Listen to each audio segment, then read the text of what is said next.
HOA Karen demanded my pool for her bridal party, so I filled it with foam. Part 1. You wanted a pool party? Here you go. She screamed, like someone had dumped her into a vat of acid, arms flailing, bridal makeup streaking down her face, mascara smudged into raccoon war paint. And behind her, a white tsunami of foam bubbled across my backyard like a bubble bath from hell. Her bridesmaids were slipping like cartoon characters, one even face-planted into the mimosa bar. The DJ? He yelled something about his speakers not being waterproof. And me? I stood calmly on the porch, glass of lemonade in one hand, remote in the other. I smiled. Well, you did want a pool party. You just forgot to say who it was for. But let's rewind. A week before this chaos unfolded, I live in a quiet suburban neighborhood, the kind where peace is protected by fences, front lawns, and the unspoken agreement to mind your own business. But Karen, she never got that memo. After bullying the last HOA president out with some nonsense about hedge symmetry violations, she stormed in like a pastel dictator, clipboard in one hand, power trip in the other. At first, I thought she was just annoyingly enthusiastic, until that Monday afternoon. She showed up on my porch, no knock, no text, dragging a poor wedding planner behind her like some hostage of bridal warfare. Her tiny dog was wearing a tutu. And Karen, she was dressed like she was auditioning for the Real Housewives of Suburbia. She twirled dramatically on my porch, inspecting every inch of my backyard like a home design judge on steroids, then turned to me with the audacity of a woman who thought the world owed her something. Your pool, she announced, is perfect for my bridal party. She rattled off nonsense about patio lighting, minimalist stone charm, and how it screamed elegance. We'll need it this Saturday, she said. I'll have the planner arrange catering. I blinked. Wait, you're asking to use my pool? She scoffed. Don't be silly, I'm not asking. I'm informing you in advance. I stared at her. Karen, no, that's not happening. Her head snapped back like I'd slapped her with a flip-flop. Excuse me? You heard me. That's my private pool. I'm not hosting your bridal circus. Her nostrils flared. You really want to be that neighbor? During my wedding week? Yes, exactly that neighbor, I replied, and walked back inside. I thought that would be the end of it. Oh no, that was just the opening act. Part 2. Bridal War, HOA Edition. The very next morning, I opened my mailbox and nearly choked on my coffee. 3 citations, all from the HOA. The first, unauthorized exterior decor. Apparently my wind chime was too expressive. The second, improper trash can protocol. I had rolled mine out 6 minutes early. And the third, excessive water usage. Because, you know, apparently filling your own pool in July is now a federal offense. I didn't need a DNA test to know who was behind that. Karen had officially declared war, but I kept my cool. I took photos, filed formal disputes, and waited. Inside, though, oh, the fuse was lit. And Karen? She had no idea what was coming. By Wednesday, my neighbor John came by holding a flyer, pale pink, scented, and ridiculous. I think this is yours, he said. At the top, Bridal Bliss Pool Party this Saturday at 3 p.m.? And below it, my address. No RSVP request. No permission. Just a declaration. Like I was some community pool boy about to be voluntold into hosting the Bridal Olympics. That night, I checked my backyard cameras. And what do I see? Karen and her maid of honor, sneaking in under cover of darkness, tape measure in one hand, whispering about where the floral arch would go. One of them tripped over my hose and knocked over a solar light. They didn't just cross a line, they pole vaulted over it in heels. So the next day, I showed up at the emergency HOA meeting Karen herself called, dressed like she was unveiling a mall renovation. She started rambling about community celebration of love and how we should all be honored to be part of her big day. I raised my hand. "Yes, neighbor," she said with a fake smile so tight it looked Botoxed. I asked, "When did the HOA vote to turn my private pool into a community wedding venue?" The room froze. Karen stammered. Tried to claim it was a friendly favor, and I'd verbally agreed. I calmly showed the flyer, then the video, then the security footage of her trespassing. You could hear a pin drop, followed by a few awkward coughs and one muffled, "Oh, snap." Karen's mascara didn't run yet, but her voice cracked. She was exposed, embarrassed, but not defeated. Not yet. Because Friday afternoon, a box of cupcakes showed up at my door. On top, a card that said, "Let's not ruin the wedding." Inside, "We forgive you. See you tomorrow." Oh, Karen, you just made the worst mistake of all. You gave me a date and a deadline. That evening, I went into my garage and pulled out my secret weapon. Part 3. The Foam Awakens. I dusted off the case like it was some ancient relic. Inside, a 25-gallon commercial-grade foam cannon, the kind they use at beach raves and spring break festivals.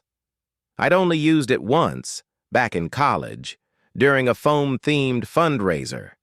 It turned the gymnasium into a bubble-filled wonderland in under 2 minutes. Since then, it had been tucked away, waiting, like Excalibur for the day it would truly matter. I ran tests, cleaned the nozzles, made sure the foam mix was still party-safe, biodegradable, and kid-friendly. Then I aimed it dead center at my pool. Saturday morning arrived with a weird buzz in the air. Not weather, not tension, but anticipation. Neighbors walked their dogs a little slower past my house. Kids peeked out from behind fences like they were waiting for a fireworks show. Even Mr. Callahan, from 2 doors down, pulled a lawn chair to the edge of his driveway. And he hates fun. At 2:58 p.m., the first white van pulled up.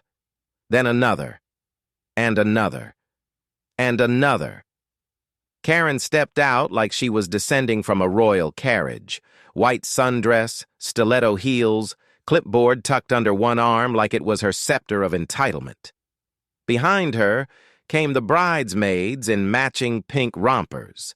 A groomsman in a tux wheeled in crates of champagne. A DJ began unloading gear. Karen waved to the gathering like she was the mayor of Beverly Hills. Then she shouted, "Let the party begin!" And that's when I clicked the remote. Versa! The foam cannon roared to life. A tidal wave of white, frothy bubbles launched over the pool, exploding like a pillow fight in heaven. Within seconds, the water disappeared, replaced by a sea of foam so thick you couldn't see the shallow end. One of the bridesmaids screamed. Karen's perfectly curled hair was the first casualty, flattened by a cloud of suds like a shampoo commercial gone rogue.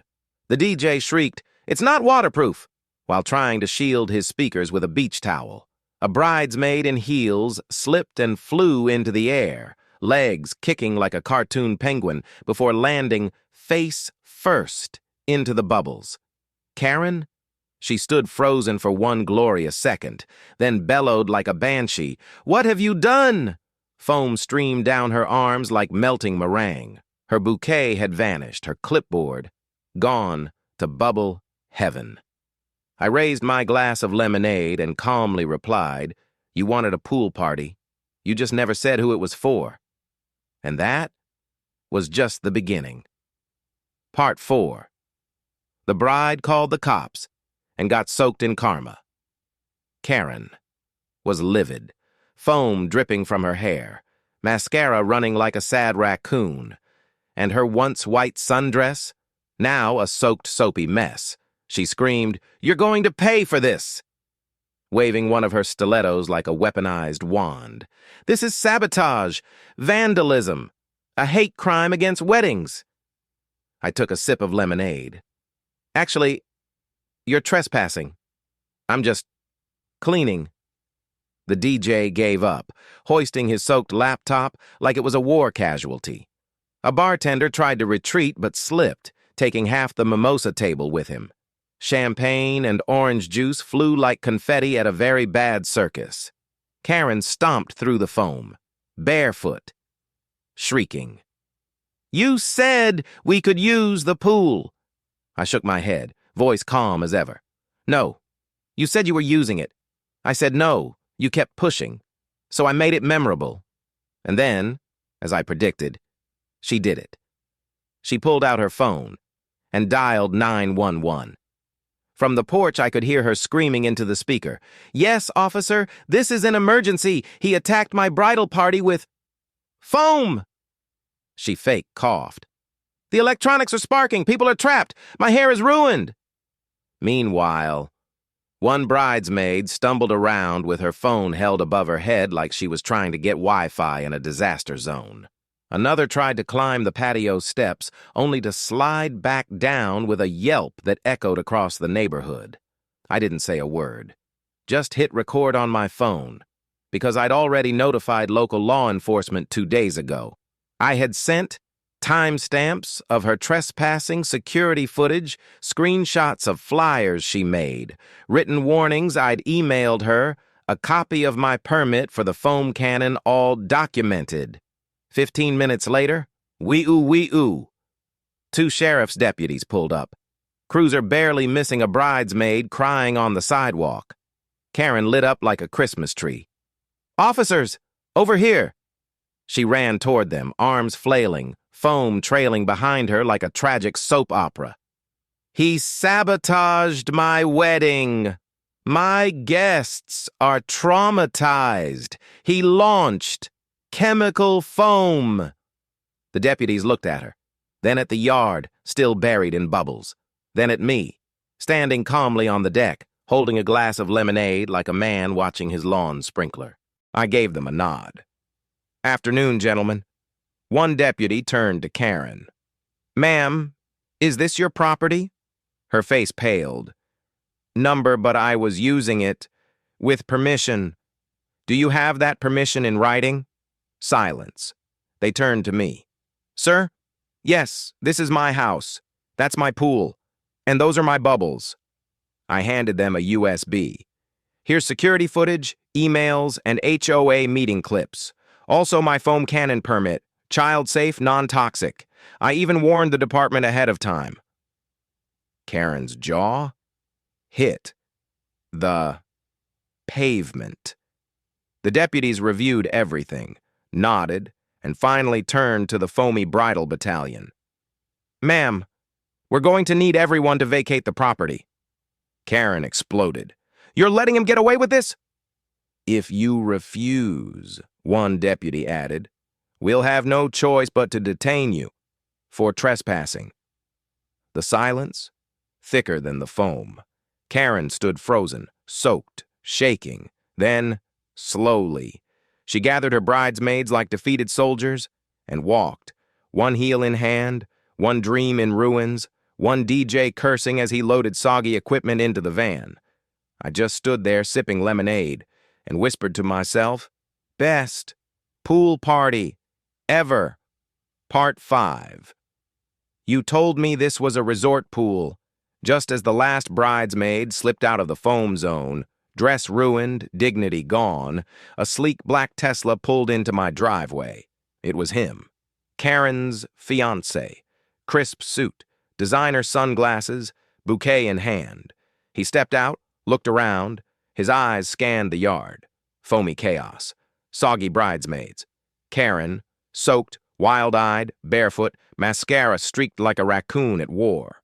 He paused, looked at her, then looked at me. Back at her again, and then He said the line I will never forget.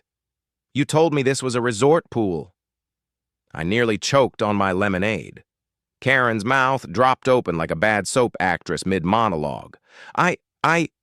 It was supposed to be. He ruined everything." But her fiancé didn't say a word. He turned, got back in the car, closed the door, and drove away. No fight, no scene, just silence and rejection in a luxury sedan.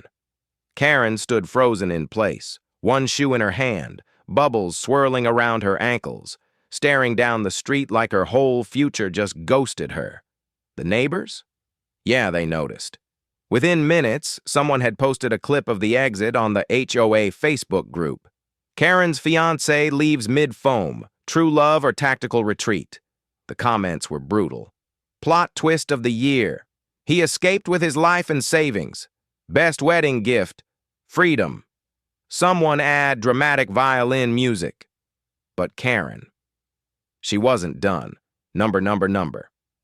The next morning, I got a formal email from the HOA, a disciplinary hearing, allegations, creating a dangerous environment. Antisocial behavior, use of industrial-grade party equipment. I actually laughed. She filed a complaint against me? This woman had snuck into my yard, planned a full-blown, unauthorized wedding party, ignored every boundary, called the cops on herself, and now she was spinning it like I was the villain? "Oh, okay, Karen." I showed up to the meeting early, sat in the front row. Karen entered wearing a high-neck blouse, pearls, and an expression so fake it could have been AI generated. She spoke first. Her voice was soft, too soft. "I was misled. I thought I had permission. I was traumatized. My guests were emotionally shaken." She described my foam cannon as military-grade weaponry, said one bridesmaid needed therapy now, claimed I'd violated the sacred institution of community harmony. I nearly burst out laughing. Then it was my turn. I didn't bring a speech, didn't need one. I stood, looked around the room, and said, "Here's security footage of the trespass. Here are the text messages where I said no. Here's the flyer, with my address, that she handed out without permission. Here's the legal permit for the foam cannon. It's non-toxic. And here's a video from 3 angles, showing the truth." Then I looked around the room. Neighbors, friends, even the grumpy guy with the wind chimes Karen once tried to find. "Let me ask you something," I said. "If someone broke into your backyard, set up a wedding, brought in a DJ, booze, caterers, then called the cops on you, what would you do?" Dead silence. Even Karen's loyalists looked uncomfortable. The vote? Unanimous. Every single board member voted to dismiss all charges against me. Karen's face? Shock, disbelief, twitching eye. But it got better. Because one board member stood up and added, "Given your actions, we also propose a vote to remove you as HOA president, effective immediately." Gasps. Karen stammered, sputtered, tried to call someone mid-meeting, probably her last loyal follower. But no one stood up for her. The motion passed. Karen was officially dethroned. I walked out to a standing ovation. Okay, more like neighborly nods and a few high fives. But still, justice foamed and delivered. Part 6. Karen sues me for emotional damage. 2 days after the HOA meeting where she got voted out and publicly humiliated, I received an official envelope in the mail. Not pink, not perfumed, legal documents. Karen was suing me. Claim: intentional infliction of emotional distress, property sabotage, and damage to personal belongings during a sacred life event. I had to read it twice. Then I handed it to my lawyer, who literally laughed out loud. "She's suing you because her illegal pool party failed?" He looked up at me and smirked. "Oh, This is gonna be fun, her claim. The foam ruined her designer bridal gown. Her bridesmaids suffered emotional trauma. The footage damaged her reputation. And worst of all, the incident had gone viral. Yup. By now, the community Facebook video had been clipped, reposted on TikTok, auto-tuned into a meme, and turned into a trending soundbite. You told me this was a resort pool. Karen had become internet famous, but not in the way she wanted. Her meltdown had inspired 3 remix videos, 1 parody wedding invite, and even a Halloween costume, Foam Bridezilla. She blamed me for all of it. So off to court we went. The hearing was brief, but glorious. My lawyer came in with a file so thick it could have stopped a truck. Inside, security footage texts where I denied permission, screenshots of Karen's posts bragging about the most iconic pool party ever, HOA meeting transcripts permit for the foam cannon, and emails from multiple neighbors offering to testify. Karen's lawyer looked like he regretted every life choice that led him there. The judge, stone-faced, professional. But I swear I saw a smirk when Karen tried to argue that community enthusiasm overrides personal property laws. Verdict: her lawsuit, dismissed. Her argument, laughed out of the room. And then came the twist. The judge ordered her to pay my legal fees. Karen gasped so hard I thought she might inhale her pearls. She tried to object, tried to protest. But the judge cut her off. Miss Karen, you planned a wedding on someone else's property. Ignored repeated denial. Entered without permission, then attempted to sue the homeowner for stopping you. Case dismissed.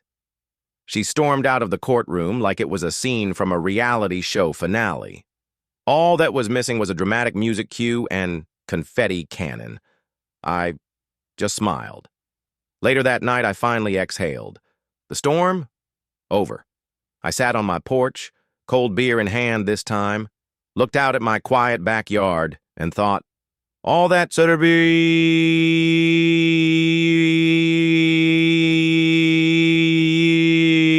Just to make the point crystal clear, I installed a new wooden sign near the gate the next morning. It read, private pool, not for parties, especially not bridal ones. No need to mention her name, everyone knew.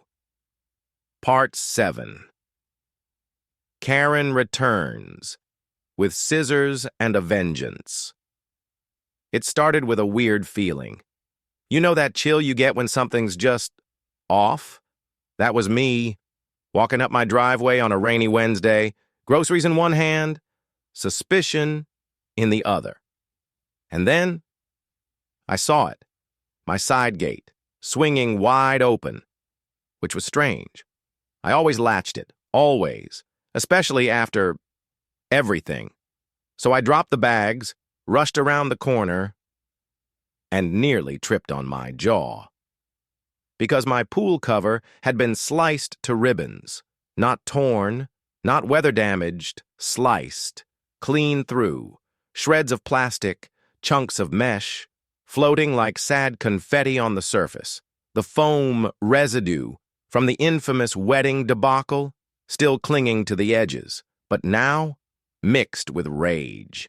I bolted inside, pulled up the security cam feed, and there she was, Karen, hood up, umbrella in one hand, scissors in the other, like some kind of soggy suburban villain.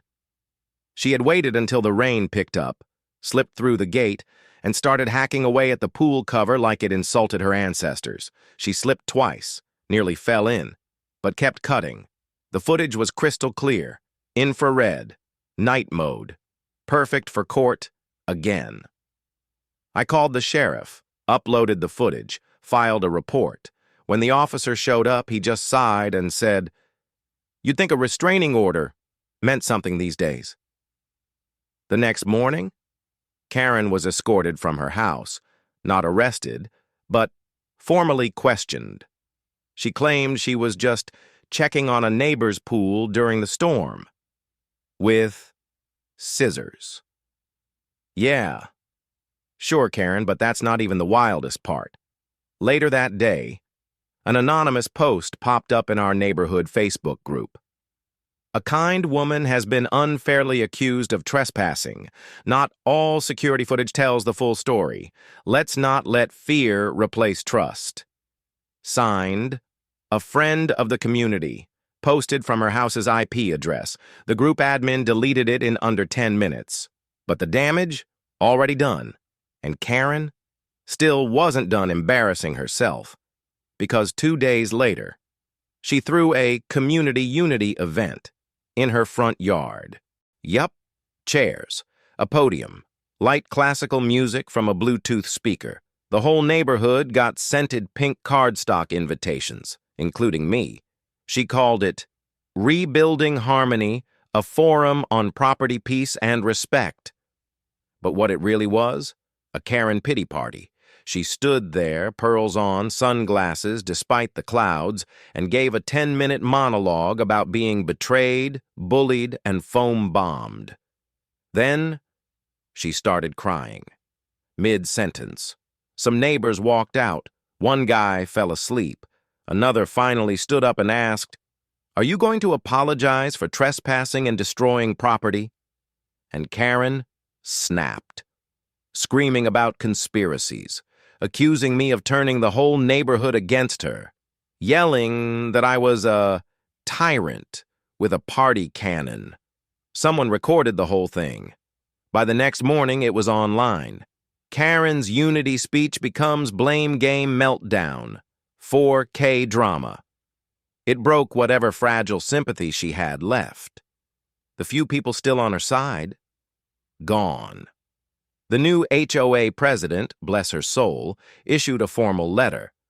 Karen is hereby banned from holding any future HOA leadership or event planning roles due to repeated violations of conduct, trespassing, and disorderly behavior. 2 days later, a for sale sign went up in her yard, and just like that, the end was coming. But before she left, Karen dropped off one last envelope. Inside, a photo of herself mid-foam, makeup running, mouth open mid-scream, a handwritten note that said, "You may have won the neighborhood, but you'll never understand grace." I didn't laugh. I didn't reply. I just shredded the note. But the photo? I kept that one. Not for revenge, just as a reminder that no matter how loud entitlement gets, it always collapses under the weight of its own nonsense. Part 8. Karen's final exit, and the pool that started a movement. The day Karen's moving truck pulled out of the neighborhood was eerily quiet. No kids laughing, no barking dogs. Even the leaf blower from Mr. Phillips, 3 houses down, took the day off. It felt like the entire block was holding its breath, peeking through blinds like it was the final episode of a drama series we'd all been dragged into. And there she was, Karen. In the front passenger seat of a black SUV, massive sunglasses shielding her face, jaw clenched like she was being chauffeured into exile. She didn't wave. No one waved back. There were no goodbyes, no closure, just the slow, awkward departure of a woman who came in thinking she owned the street, and left realizing she never even understood it. I watched from my porch, coffee in hand, no smirk, no celebration, just a quiet, deep breath. Peace. And I didn't even have to use the foam cannon this time. But Karen wasn't quite done. 3 days later, I received one last envelope in the mail. Inside, a handwritten note. "You may have won the neighborhood, but you'll always be the guy who ruined a woman's wedding." And a copy of that infamous photo. Karen, mid-scream, foam in her hair, mascara streaked, 2 bridesmaids dragging her from the pool like she'd just survived a shampoo explosion. I didn't get angry, I didn't laugh, I just folded it back into the envelope, sealed it, and tossed it into the shredder. Except for the photo. That I kept. Not out of spite, but as a reminder of what happens when entitlement gets a clipboard and thinks it's a crown. What happened after Karen left? Something amazing. The neighborhood healed. We didn't need speeches. We didn't need drama. We needed space and some time. A week after her departure, neighbors started fixing things, trimming bushes, repainting fences, pulling weeds, planting flowers. Someone even added a few gnome statues wearing tiny party hats, a hilarious, unspoken nod to the foam fiasco. I repainted my side gate and finally replaced my shredded pool cover. No one brought up her name, but the energy? It screamed closure. A few days later, our new HOA president, Linda, calm and competent, knocked on my door. She handed me a small envelope. Inside, a formal apology letter from the board, a clearance of any wrongdoing on my part, and a gift card to the local home improvement store. I didn't expect it. But I appreciated it more than I could say. Not because I wanted validation, but because someone finally acknowledged the madness. That same evening, I hung a small wood-carved sign on my backyard gate. It read, "Foam-free since Karen left." Subtle, funny, perfect. And yes, visitors always laugh. A neighbor down the street made one, too. Private driveway, no weddings, no Karen nonsense. Another added one to his shed. Welcome, unless you're filming with a clipboard.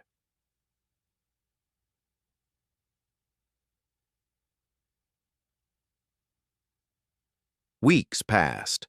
The group chat turned from a battlefield into a bake sale thread. The sidewalks were filled with chalk drawings again. Kids ran barefoot with floaties strapped to their waists. And the air? It finally felt light. One Halloween, a kid came dressed as the ghost of HOA Karen. White dress, plastic tiara, and a toy foam blaster. Best costume of the year. Even Dave gave them a king-sized candy bar for the effort. And as for me, I got what I wanted all along. Not revenge, not attention, not even the last laugh. Just peace. A place to sip lemonade without ducking from wedding guests. A yard that was mine, not a venue, not a battlefield. Just a patch of quiet in a noisy world. So if you ever deal with a neighbor like Karen, remember, you don't always have to shout. Sometimes the best way to handle entitlement is with a plan, a camera, and just the right amount of bubbles. Epilogue. One pool, one Karen, endless laughs. It all started with a bridal demand and ended with a soaked clipboard, a viral foam cannon, and a neighborhood reborn. Karen left behind more than broken pool covers and soggy wedding dreams. She left a lesson. Respect boundaries. Ask before you assume. And never, ever underestimate the quiet neighbor with a hose, a plan, and a sense of humor. These days, my pool isn't just a backyard feature. It's a symbol of peace, of community, of the sweet, bubbly taste of poetic justice. And every time someone drops a quarter in the Karen Memorial coin slot for the ice cream fund, we all remember, sometimes the loudest chaos ends with the softest splash.